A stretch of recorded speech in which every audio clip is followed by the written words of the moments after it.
మీరు ఎక్కడన్నా చూడుర్రి ఏదైనా అభివృద్ధి పనులు చాలా అవుతున్నాయంటే ఆడికి ఎమ్మెల్యేలు ఇంకా మంత్రులు వస్తారు, వచ్చి ఓ కొబ్బరికాయ కొట్టి అనుకున్న పనిని చాలు చేసి పోతారు.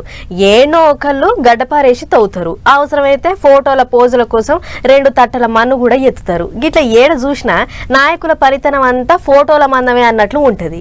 కానీ మీకు మంత్రిని చూపిస్తా, ఆయన పనితనం చూడుర్రి. కష్టజీవికి బ్రాండ్ అంబాసిడర్ లెక్కనే ఉండుగా మన ఏపీ నీళ్ల మంత్రి నిమ్మల సారు. అరే రే రే రే ఏం కష్టం, ఏం పనితనం.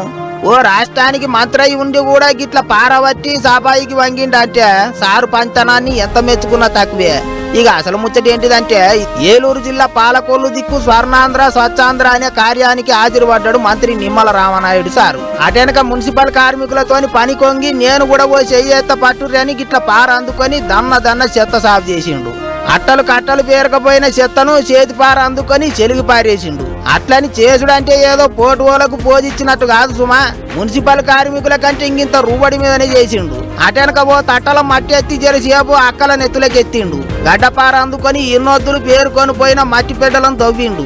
ఈడికే ఒడవలే, రోజు మీరు చేసి అలసిపోయి ఉంటారు, ఇవాళ ఒక్కనాడన్నా మీకు సాయం చేసే భాగ్యం దక్కని ఈర్రి అన్నట్టు సారే తట్ట అందుకొని పోయి మరి ట్రాక్టర్లో పోసిండు. గిట్ల పో దిక్కు ఎర్రటి ఎండ చంపుతున్న సూత.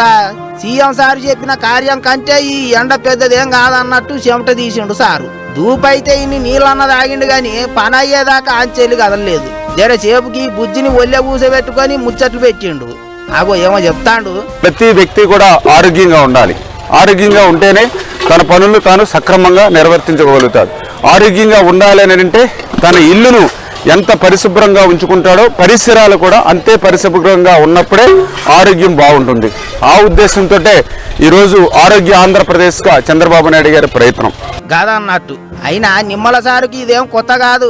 సారు ఏది చేసినా అందులో పూర్తి కష్టం ఉంటది. ఏదో వచ్చినమా పోటువోలకు పోజులు ఇచ్చినమా అన్నట్టు కాకుండా పనులు ఓ రోజుకొచ్చేదాకా ఆంచేలు కదలడు. లెక్కకైతే ఓ మంత్రి ఆర్డర్ ఎత్తే ఇసోంటి పనులు 100 మంది వస్తారు. అసోంటిది గలీజు వాసన కూడా లెక్క చేయకుండా అందులో పని కొంగిండంటే సారు పంతనానికి 100 మార్కులు వేయొచ్చు అని అనుకుంటారు. ఈ ముచ్చట చూసిన అక్కడి